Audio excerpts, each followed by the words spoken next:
ఉదయకాలపు దేవుని ప్రత్యక్షత.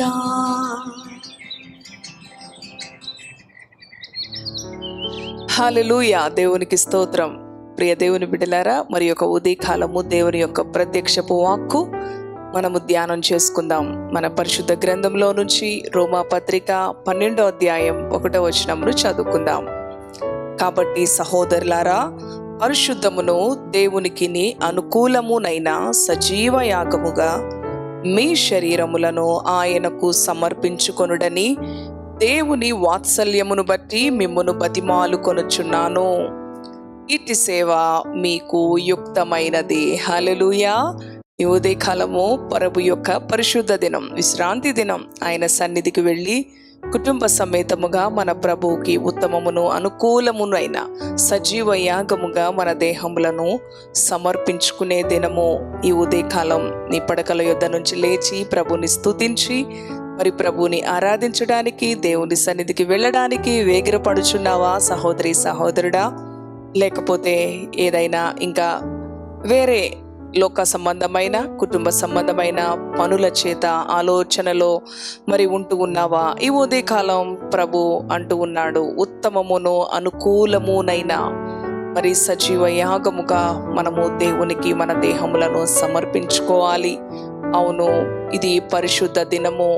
ప్రభు ఎదుట మనలను మరి ఈ లోకమునకు వేరుగా మన యొక్క జీవితాన్ని, మన అంతరంగాన్ని పవిత్రత కలిగి, పరిశుద్ధత కలిగి దేవుని ఎదుట అనుకూలంగా ఉండాలి అంటే ఆయన ఎదుట మనం పవిత్ర ప్రవర్తన కలిగి ఉన్నట్లయితేనే, దీన హృదయంతో ఉన్నట్లయితేనే మన ప్రభు మనలను అంగీకరిస్తాడు. అవును ప్రియ దేవుని బిడ్డలారా, మన ప్రభువుని ఆత్మతో సత్యముతో ఆరాధించడానికి ఉదయకాలం సిద్ధపడాలి. ఎంతో మంది ఎన్నో సాకులు చెప్తూ ఉంటారు. ఏదైనా మరి పరిస్థితి ఎదురైనప్పుడు చాలా ఈజీగా దేవుని యొక్క ఆరాధనను, దేవుని సన్నిధిని వెనక వేయడానికి ఎంతో మంది మరి విశ్వాసులుగా పిలువబడుతున్న వారిని మనం చూస్తున్నాము నేటి సమాజంలో. ప్రియ దేవుని బిడ్డలారా, మరి గత రాత్రి నుంచే దేవుని సన్నిధిలో రేపు నా తండ్రితో మాట్లాడే దినం, నా ప్రభువుని ఆరాధించే దినం, ఆత్మతో సత్యముతో నేను నా ప్రభువుని సజీవ యాగముగా ఆయనకు సమర్పించుకునే దినము కనుక అని మరి గత రాత్రి నుంచే దేవుని యొక్క దినము కొరకు నీవు సిద్ధపడాలి. అది దేవునికి అనుకూలము, అది ఉత్తమము. నీ జీవితంలో అతి శ్రేష్టమైన అనుభవము, అతి శ్రేష్టమైన ఆశీర్వాదము. అవును ప్రియ దేవుని బిడ్డలారా, ఈ లోకానికి, ఈ లోక మనుషులకు మనము రాజీ పడకుండా గడిచిన 6 దినాలు ఆయన మన కొరకిచ్చాడు. ఈ 7వ దినము కూడా లోక సంబంధులతో, లోక పరిస్థితుల కొరకు నీవు పాటుపడకుండా నిన్ను నీవు ప్రత్యేకించుకోవాలి, నిన్ను నీవు పవిత్రపరచుకోవాలి. ఎంతోమంది దేవుని యొక్క మరి విశ్వాసులుగా పిలువబడేవారు ఈ యొక్క సొసైటీలో ఎంతో ఉన్నత స్థానంలో మరి ఎన్నో విధాలుగా వారు గెస్టెడ్ ఆఫీసర్స్గా ఉంటూ, కలెక్టర్స్గా ఉంటూ మరి చూడండి, ఉదయకాలమే లేచి కొన్ని సంఘాలలో మరి చూస్తూ ఉంటాము, వేకునే వెళ్ళిపోయి దేవుని సన్నిధిలో వారిని వారు తగ్గించుకొని మరి వారు ఈ లోకములో ఎంత ఉన్నత అధికారములో ఉన్నప్పటికీ కూడా ఎంతో మంది విశ్వాసులు, సేవకులు మరి వారిని వారు తగ్గించుకొని మరి బాత్రూమ్స్ క్లీన్ చేస్తూ ఉంటారు దేవుని సన్నిధి దగ్గర.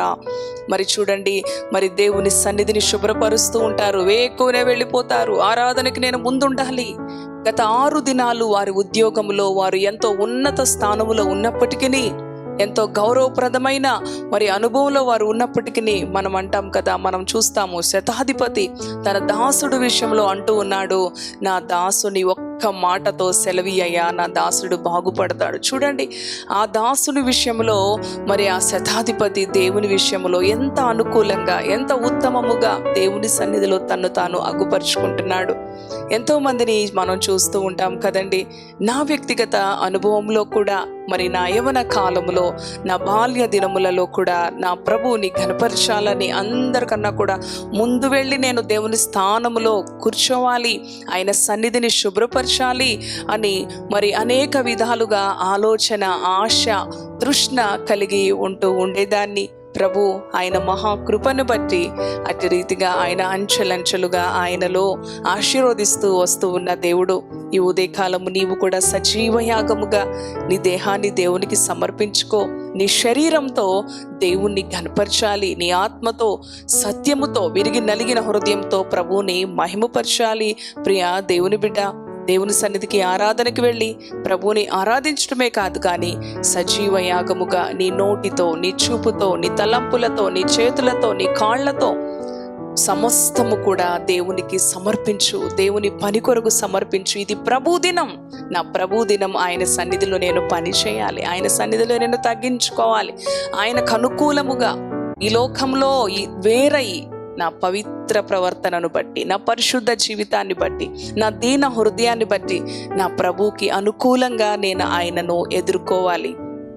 అవును ప్రియా సహోదరి సహోదరుడా, ఇటు రీతిగా మనము చదువుకున్న వాక్యములో పరిశుద్ధమును అనుకూలమునునైనా సజీవ యాగముగా దేవునికి మనలను మనము సమర్పించుకునే ఈ ఉదయకాలం ఏ విషయాన్ని బట్టి కూడా దేవుని సన్నిధిని వెనకేయొద్దు. ఈ ఆరాధన పరిశుద్ధ దినం నీ జీవితానికి ఎంతో విలువను, ఆశీర్వాదాన్ని, సమృద్ధిని, నెమ్మదిని, సమాధానాన్ని ఇచ్చేది. ఆయన నీ కొరకు సర్వస్వాన్ని ఇచ్చివేశాడు. ఆయన ప్రాణమును నీ కొరకు ఇచ్చివేశాడు. కలువరి సిలువలో నీ కొరకు ఆయన నలుగుగొట్టబడ్డాడు. అటువంటి ప్రాణాతి ప్రాణముగా ఆయన నిన్ను ప్రేమిస్తూ ఉండగా ఈ పరిశుద్ధ దినం నీ ప్రభువుని నీవు ఆరాధించవా? ఘనముగా ఆయనను ఎదుర్కోవా? సజీవ యాగంగా నీ ప్రభువుని నీవు గణపరచవా? దేవుడు మాట్లాడుతున్న ఈ వాక్యాన్ని బట్టి అవును ప్రభువా అని దేవునికి మనలను మనము సమర్పించుకొని వేగిరపడి కుటుంబాలతో దేవుని సన్నిధికి వెళ్ళి ఆయన నామాన్ని ఘనపరుద్దాం, ఆయన నామాన్ని కొనియాడదాం. ఉత్తమమును అనుకూలమునైన దేవుని యొక్క చిత్తమును సజీవ యాగముగా మనలను మనము పవిత్రమైన ప్రవర్తనతో, హృదయముతో, ఆలోచనతో ప్రభుని ఆరాధిద్దాం. ఇటు మాటలు ప్రభు మన వెనుకడిలో దీవించునుగాక. ప్రార్థన చేసుకుందాం. పరిశుద్ధుడా, జీవము గల తండ్రి, నీ పరిశుద్ధ నామానికి వందనాలు. ఈ ఉదయకాలం పరిశుద్ధ దినం నీ ప్రియ బిడ్డలను మీరు జ్ఞాపకం చేసుకోండి.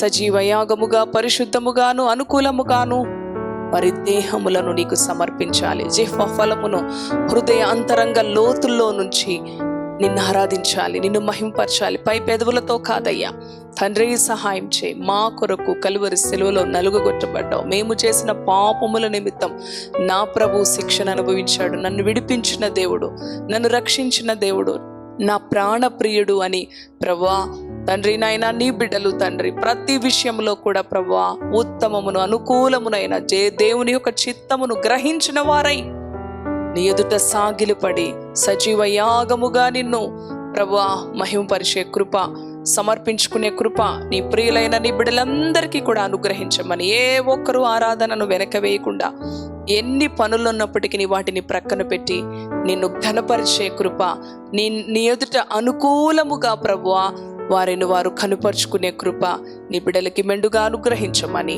దీవించి ఆశీర్వదించమని యేసు పరిశుద్ధ నామములో ప్రార్థిస్తున్నాను తండ్రి. ఆమేన్, ఆమేన్. Praise the lord. God bless you. Thank you.